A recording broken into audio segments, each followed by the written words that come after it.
as you know, last month our confirmation class, plus a couple of other guests and adults, spent a weekend in Washington, D.C., and they are here to tell you about the trip and some of the things they learned. And Lauren is going to get us started.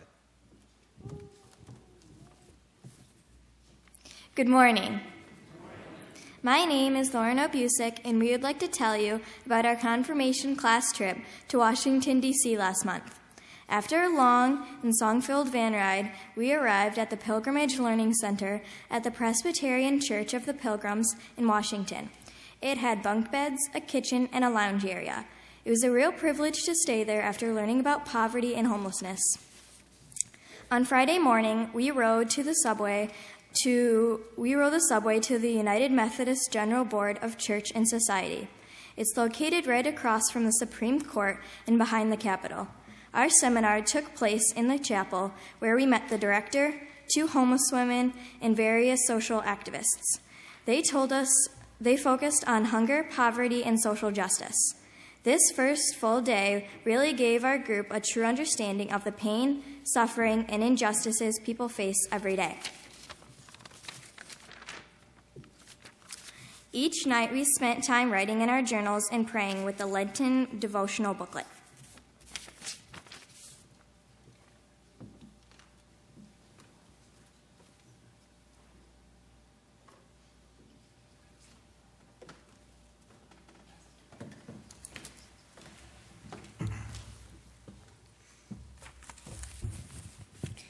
When we talked about poverty, first we talked about what we at Central do to help people who are poor.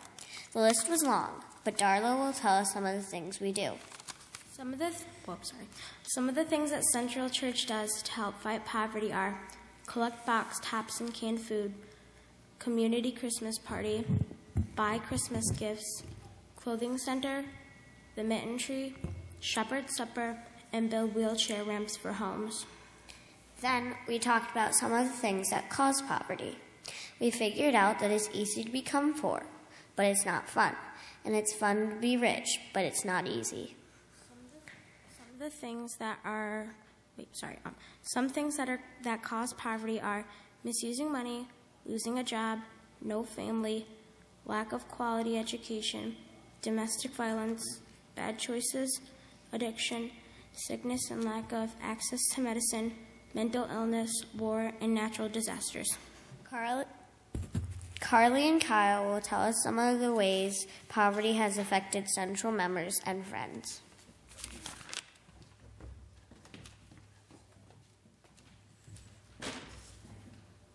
Someone, somewhere, is always worse off than you.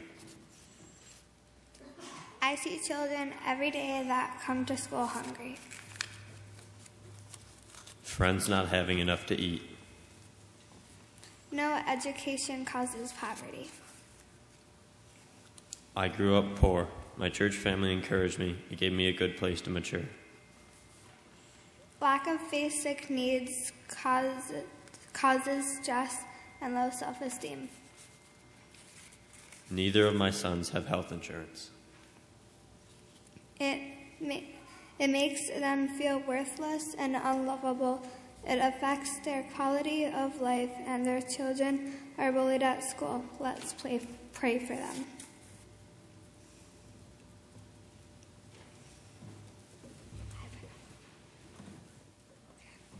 A niece who does not have a place to live.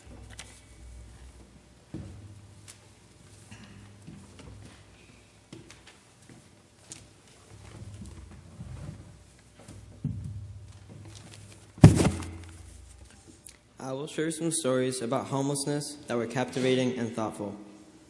T and Penny told their life stories to us in the United Methodist Building in Washington, near the Supreme Court and Capitol Building. Penny was abused as a child and left home at 14. By the time she was 16, she had her first child, and by the time she was 22, she had 4 children. She always felt worthless, unintelligent, and not supported by her family. She dropped out of high school after her first child was born. Her children were taken away from her due to neglect. It wasn't really her fault, though.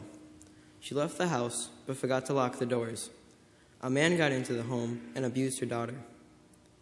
Penny was unable to support herself. She had no job and no family help. Eventually, she ended up on the street and went from shelter to shelter. She never was able to get her kids back, but did finally get a job. Today, she is now working, has earned her GED, talks to groups around D.C. about a life of poverty, now lives alone, and does see her children and grandchildren occasionally. The second person to speak to us was T. T began living in a car when she was 8 years old at a rest stop in New Jersey. She loved to go to school and loved to read. School was a sanctuary because it offered meals and a warm place to be. But when the day was over, she went back to the car with little food, no water, no warmth, and no comfy place to sleep. She lived in a car for a long time, yet her mother eventually later was able to secure a home.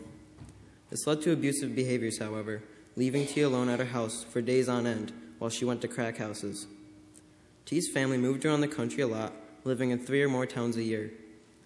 While back in New Jersey, her mother wanted to move once again, but since T left her school, she refused to leave.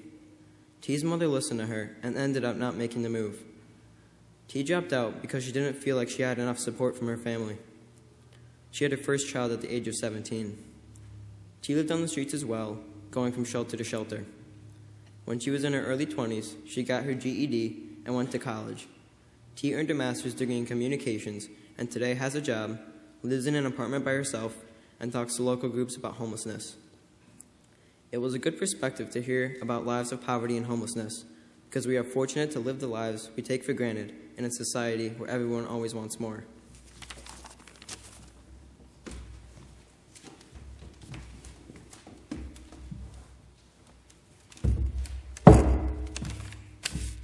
After Friday's workshop and during the rest of the time in Washington, we visited some places that people see when they visit the Capitol, and we visited some places that only a few people see. One example was the Shaw neighborhood, a busy place that had been damaged in the riots in the 1960s. A lot of people have worked hard to build it back up. Homes are very nice. The homes are very nice now, and new buildings are being built. We ate lunch at Busboys Poets Restaurant there. Outside the Supreme Court, we saw people protesting abortion. They stood for hours with table runouts and said nothing. A few of the other places we saw were the Capitol building, the White House, and the Lincoln Memorial.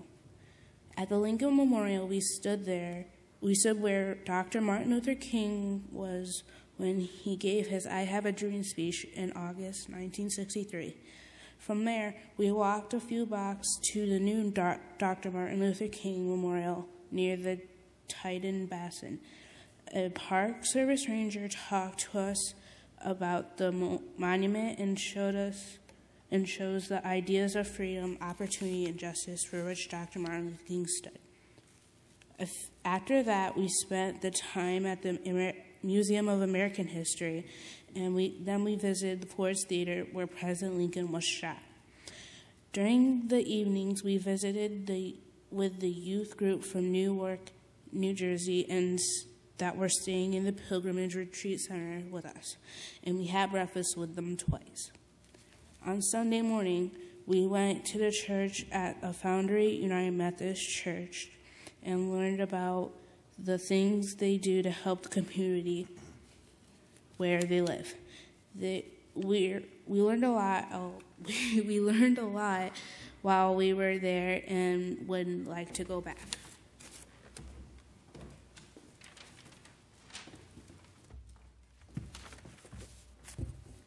One of the most important things we learned was the difference between acts of mercy or charity and acts of justice. Acts of mercy or charity are things like being caring, forgiving, and generous. It means giving some of what we have to people who need it. Acts of justice, however, mean things like doing what is right and fighting for what is right, so that people can take care of their own needs. Acts of justice mean that we might have to fight for what is right and sacrifice to make sure everyone gets what God says we all deserve to have. Things that are moral, fair, and equal. Emily, who can't be here today, wrote a poem. We all liked what she said.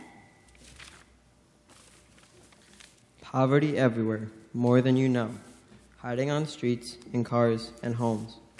Why can't we find somewhere for it all to go? We see it in all that is shown. It makes me sad to see all the scars of millions and more without food and cars. We all need to help and show how we care, but what can we do when we weren't always there? Thank you, Central Church, for helping us take this trip. Can we give a hand to our young people and the adults who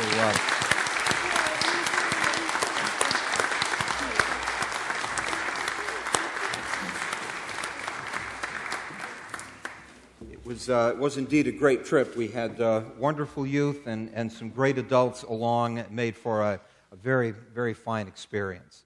And thank you guys for sharing with us this morning. As I went down in the river to pray, studying about that good